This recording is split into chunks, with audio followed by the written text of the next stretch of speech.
Breaking news చూస్తున్నాం. Formula 1 race కి miss world పోటీలకు లింక్ పెట్టి మాట్లాడిన కేటీఆర్ కి స్ట్రాంగ్ కౌంటర్ ఇచ్చారు ఎంపీ చామల. కేటీఆర్ కి మైక్ ఇస్తే మైక్ టైసన్ లా రెచ్చిపోతున్నారని, తెలంగాణలో కాంగ్రెస్ తెచ్చే ఏ డెవలప్మెంట్ కూడా కేటీఆర్ ఒప్పుకునేలా లేడు. మిస్ వరల్డ్ విషయంలో కేటీఆర్ అంటున్న మాటల్లో అర్థం లేదన్నారు చామల. మిస్ వరల్డ్ పోటీలకు కాంగ్రెస్ పాలనకు ఎలాంటి సంబంధం లేదని అన్నారు ఆయన. అది తెలంగాణ బ్రాండ్ ఇమేజ్ కి సంబంధించిన అంశం. ఫార్ములా రేస్ పెట్టొద్దని ఇక్కడెవరూ చెప్పలేదు, కానీ దాన్ని నిర్వహించిన తీరు మాత్రమే తప్పు పడుతున్నామన్నారు ఎంపీ చామల కిరణ్ కుమార్ రెడ్డి.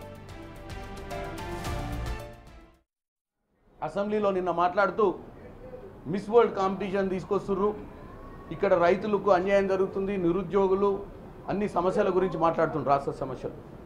ఆయన ఫార్ములా ఈ రేస్ తీసుకొచ్చినప్పుడు దాన్ని ఒప్పుకొని వాళ్ళు 46 కోట్ల రూపాయలు ఈరోజు నష్టం జరిగింది అంటుండ్రు. ఎందుకంటే 55 కోట్లతోటి ఏదైతే మిస్ వరల్డ్ కాంపిటీషన్ పెడితే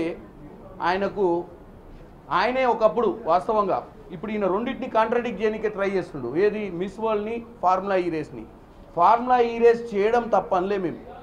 ఫార్ములా ఈ రేస్ చేసే విధానము ఆయన తీర్మానం పెట్టకుండా, క్యాబినెట్లో తీర్మానం పెట్టకుండా ఆయన సొంతంగా ఆయన దోస్తుల్ని కాపాడనికే ఆ అగ్రిమెంట్లో 46 కోట్ల రూపాయలు అప్పడంగా మున్సిపల్ నిధుల్ని తీసుకుపోయి వాళ్ళకి ఇవ్వడాన్ని తప్పుపట్టి మాట్లాడినమే తప్ప, రాష్ట్రంలో అంతర్జాతీయ కార్యక్రమాలు ఇంటర్నేషనల్ స్టాండర్డ్లో ఏది జరిగినా హైదరాబాద్కి మంచి పేరు వస్తుందన్న ఉద్దేశంతో మేము ఉన్నాం.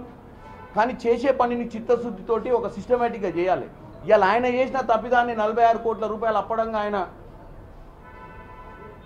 మంత్రివర్గ ఆమోదం లేకుండా ఏదో ఒక అకౌంట్లకు ట్రాన్స్ఫర్ చేసిన విషయం మాట్లాడుతుంటే, ఈరోజు 55 కోట్ల రూపాయలు పెట్టి మిస్ వరల్డ్ కాంపిటీషన్ చేస్తుంటే, మిస్ వరల్డ్ కాంపిటీషన్ చేస్తున్నటువంటి కార్యక్రమానికి కానీ ఇక్కడ కాంగ్రెస్ ప్రభుత్వం ప్రజలపై చిత్తశుద్ధితో పరిపాలించడానికి సంబంధం లేదు. ఇది పరిపాలన, అది మన బ్రాండింగ్. ఈ రెండింటిని కూడా పదే ప్రజలను తప్పుదో పెట్టించే ప్రయత్నం చేస్తున్నటువంటి కేటీఆర్కి ఒకటే చెప్తున్నాం. నువ్వే చెప్పినావు 10 ఏళ్లలో నేను హైదరాబాద్ని, తెలంగాణను ప్రపంచవ్యాప్తంగా పరిచయం చేసినా అని. మరి ఈరోజు నువ్వు దాన్ని ఎంకరేజ్ చేయాల్సిన అవసరం ఉంది. ఓ మంచి కార్యక్రమం నడుస్తుంది, రేపు ఇంకో కార్యక్రమం ఉంది, రైజింగ్ తెలంగాణ అని చెప్పి విదేశాల నుంచి 150 దేశాల నుంచి ప్రతినిధులు వచ్చి 2050 విజన్ మీద కూడా కార్యక్రమం జరగబోతుంది. మరి ప్రతిదాన్ని తప్పు పడతావా, దేన్నన్నా ఒప్పుకుంటావా?